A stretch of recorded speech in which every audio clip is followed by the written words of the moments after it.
Joining us this evening is Dr. Luca D'Avola, a social anthropologist from Italy. He's someone who has lived in Yemen and researched extensively in that country, on that country. In fact, Dr. D'Avola, my first question to you, this war has seen a bloody stalemate between both sides, and the Saudi Arabian side was hoping that with President Saleh switching sides, it will tip the scales in favor of the government there. Now that he's been killed, is there anyone else who wields that kind of clout, who has that kind of influence to be able to broker peace?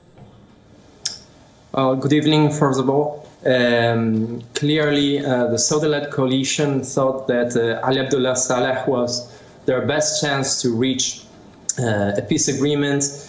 And now that he's dead, it will be hard for them to find another interlocutor. Right now, the son of Ali Abdullah Saleh, Ahmed Abdullah Saleh, who was the head of the Republican Guards in Yemen and who had control of a wide part of the Yemeni army, is in Riyadh, and he promised that he will avenge his father's death. Probably Ahmed is the best chance for the Saudi-led coalition and for Saudi Arabia and Mohammed bin Salman to reach to a peaceful conclusion in Yemen, if this is still possible, even if the relationship between Saudi Arabia and Ahmed Abdullah Saleh was tense.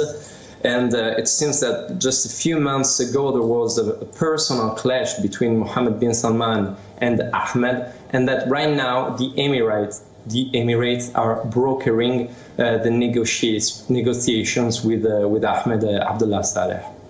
We've seen 5 days of fighting, 25 airstrikes overnight, more than 230 people killed according to the Red Cross. Yemen has become a violent front in a proxy war between Saudi Arabia and Iran. Do you see international players trying to intervene as millions in the country face a lethal famine?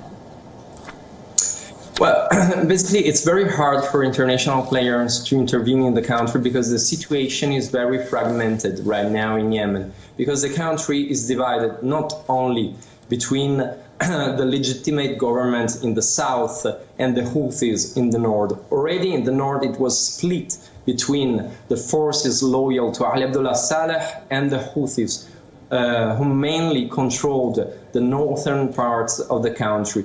And it seems very likely that the Houthis, they will be able to keep the control of the northern part of the country.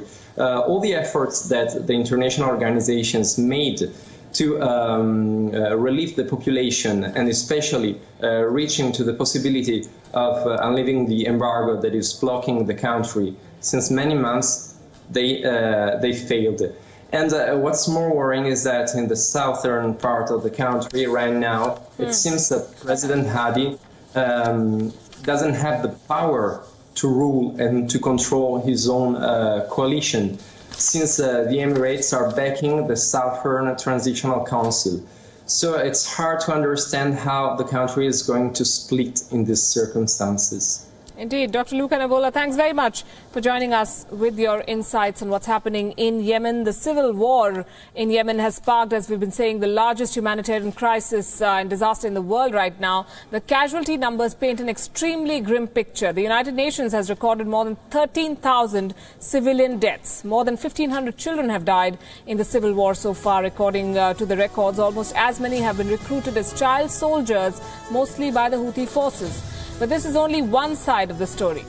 The destruction of infrastructure and the Saudi naval blockade has crippled the country, choking the supply of medicines and aid, pushing Yemen to the brink of a famine. UNICEF says that one child dies every 10 minutes in Yemen. 400,000 are at the risk of starvation. More than 2 million need urgent care. That is the picture in Yemen. And